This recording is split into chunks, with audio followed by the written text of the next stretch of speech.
The Umkhonto Party is marking the 83rd birthday of its founder and president, Jacob Zuma, with a series of nationwide events today. Celebrations are being held across all provinces, from Soweto to Rustenburg, but one of the biggest gatherings is taking place in Eshowe, KwaZulu-Natal. That's where President Zuma is expected to make a keynote address, reinforcing what the party calls his revolutionary legacy and pushing back against what it sees as years of political distortion.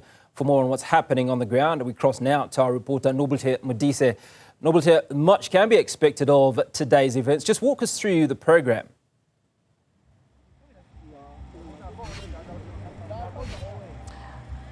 Good afternoon, Hugo. So yes, a lot is expected to be done today with regards to celebrating the 83rd birthday of Jacob Zuma. We know that there's nationwide events, but this is meant to be the main one. But we had quite a difficult time finding this place because it was initially said that it would be held here in Eshowe still, but at a sports ground, and we then found out it was actually at another place. And now we know that there'll also be a lecture instead of him actually being the one to address the people that will be coming here. But also just to speak on Jacob Zuma, he's a figure whose legacy is both lauded and contested. And before I go into why it was contested, and as you said, you alluded to in the intro as to what the purpose of these celebrations are, to undo the past, as the party says. But basically, you know, this is a man, as I said, whose legacy is both, you know, lauded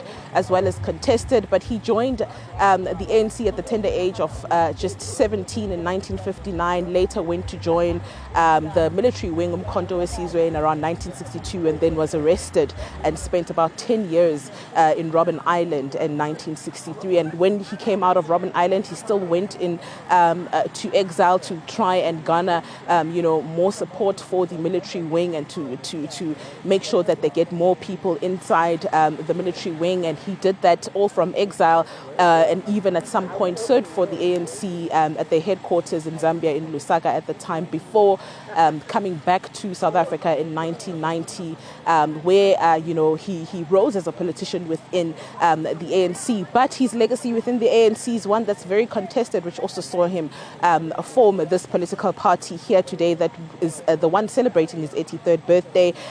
You'd know that he served as deputy president under Thabo Mbeki at the time, and he was ousted by Thabo Mbeki regarding Shabir Sheikh, who was a very controversial businessman, and he was subsequently ejected from his position in that time due to his proximity to Shabir Sheikh, who you'd also remember was charged for soliciting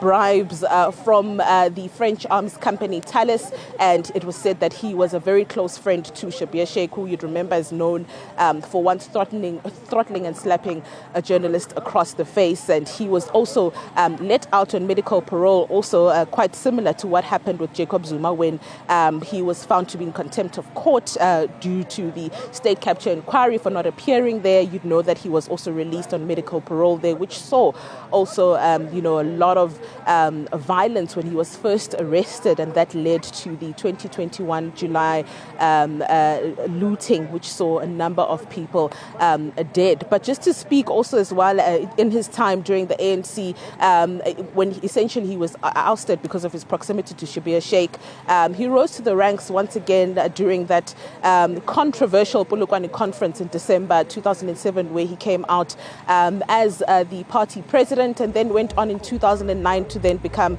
the president of the country. And so this is where we see him now, where he was you know, officially ousted out of the ANC just last year in June, and he formed the MK party in December 2023, and you see it now as the main opposition in the legislature here in KwaZulu-Natal, as it had garnered about 44% of the vote at the time, but essentially lost out to the smaller parties, creating a government of provincial unity.